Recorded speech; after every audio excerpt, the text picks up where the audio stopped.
Hello and welcome to yet another episode of A Day in Film.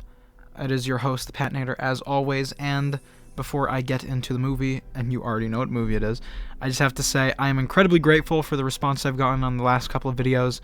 I'm glad to see you guys interacting with my stuff, and even if no one cares about underwater, at the time of recording this anyway, I'm still happy that you guys have the option to watch it, as horrible as that might sound. But to get all that out of the way, like, subscribe, show any love you can, any way you can on the channel. It really does mean the world to me. And let's get into Beetlejuice. And I can't say his name anymore or he'll show up and stop my recording. So this movie came out this year. You already know that. Tim Burton, sequel to the original. It is only an hour 44 long. It's a pretty quick movie, just like the original. And honestly, I was expecting it to be a lot more like that movie than it ended up being. This movie is very quick, and I haven't seen a lot of Tim Burton, so I can't really speak to it. But to my knowledge, most of Tim Burton's movies are not this fast-paced. Beetlejuice is constant shit. He's gonna show up and stop the recording, guys.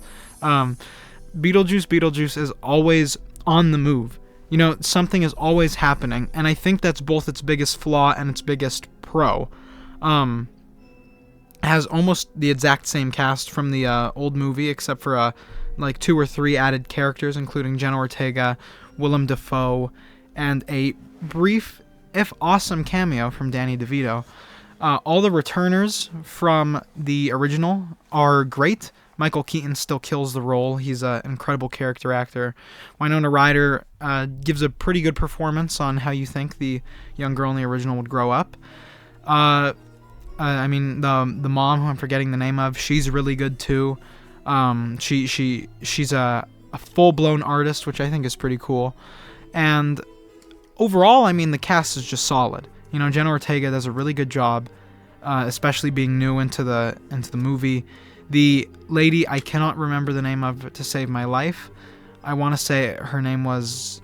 I couldn't even tell you, honestly.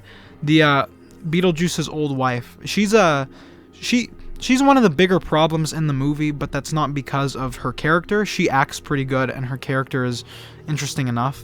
But the role she does play in the story is a little, not problematic, but just kind of a detriment to the movie. So, as I was talking about with the fast pace, this movie is constantly moving, it's constantly doing things, throwing things at you that you wouldn't expect, little jokes, visual gags, blah, blah, blah, as you would expect from a movie about Beetlejuice, and it's silly to say that when the last one really wasn't like that, because he's only in that movie for like 10 minutes. But this movie, front and center, is Beetlejuice in this movie, and Tim Burton does not waste a single second of screen time with him. They're probably like quadruple the amount of visual gags and little verbal jokes. He's still like a creep weirdo that everyone kind of hates.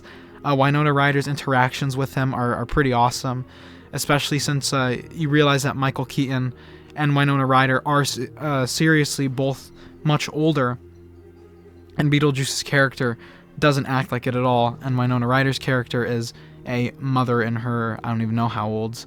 But the main problem with Beetlejuice, the thing that holds it back from being so great is, like I was saying before I got sidetracked again, it's incredibly fast paced. So because the movie is constantly moving, there are a lot of moving parts in this movie. There are at least 3 antagonists, sorta, and I think each one is severely underutilized. The girl I'm forgetting the name of, Beetlejuice's old wife, is definitely the most egregious example of this. No, that's not true. Jenna Ortega's 3-scene long love interest is definitely the biggest example of this. She, in this movie, he in this movie does pretty much nothing. He gets Jenna Ortega into the afterlife, and after that he does actually nothing. And then the next scene he just dies anyway. Beetlejuice has this problem where it's constantly moving, but it wants to make sure nothing happens, or nothing really big happens by the end of the movie. So everything just kind of deflates by the end of it. Again, with Beetlejuice's old wife, she is a threat, in quotes, pretty much the whole movie. They're constantly being like, oh, we gotta catch this lady, we gotta kill her. And then she finally gets to Beetlejuice, and then she just gets eaten by a sandworm. And It's effectively the same with Beetlejuice, Winona Ryder's character is, forced to sign the contract, and then by the end of it, Jenna Ortega actuallys him back into the afterlife.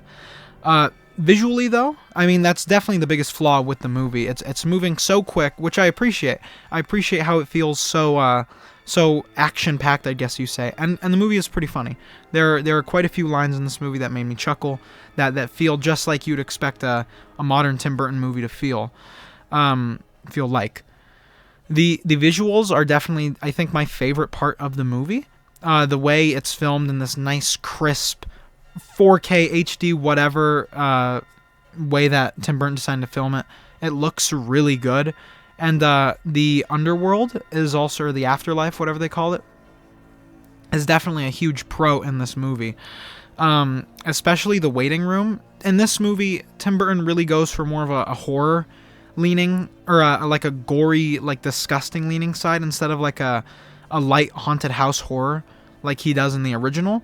And it's really clear when you see like the Winona Ryder's character's dad, when you see his body down there, and he's literally constantly spurting blood, like that's his whole bit in the movie.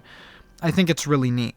But that made me think, another thing that's kind of instantly just thrown away and does pretty much nothing is Winona Ryder's prior husband and Jenna Ortega's character's dad. He shows up for a couple scenes.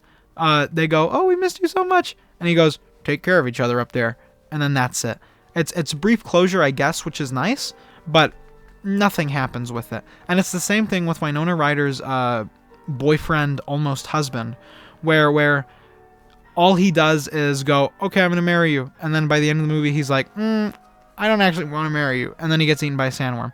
It's so like flaky. It's everything feels so like shoehorned in that I can't help but kind of feel like nothing happens by the end of the movie, even if Winona Ryder's mom dies by the end of it. But I mean, what this movie at the end of the day is supposed to be entertaining, and I'll give it credit. It is a very entertaining movie for being as fast-paced as it is. It does a remarkably good job with the time it uses. It throws in a lot of visual gags. It throws in a lot of little silly moments and cool novel ideas like the Soul Train or the passports, things like that.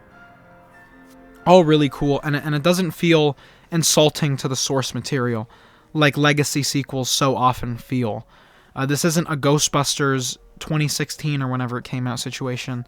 This is a genuinely good, if flawed, Tim Burton movie, and I love that you can really feel how important he is in the production of this movie. But I don't really have much else to say. I mean, it's a good movie. I think it's for me anyway, for in my theater. This was its, I think, last day in IMAX, which is definitely a shame. But I'm sure Transformers 1 is going to be just great.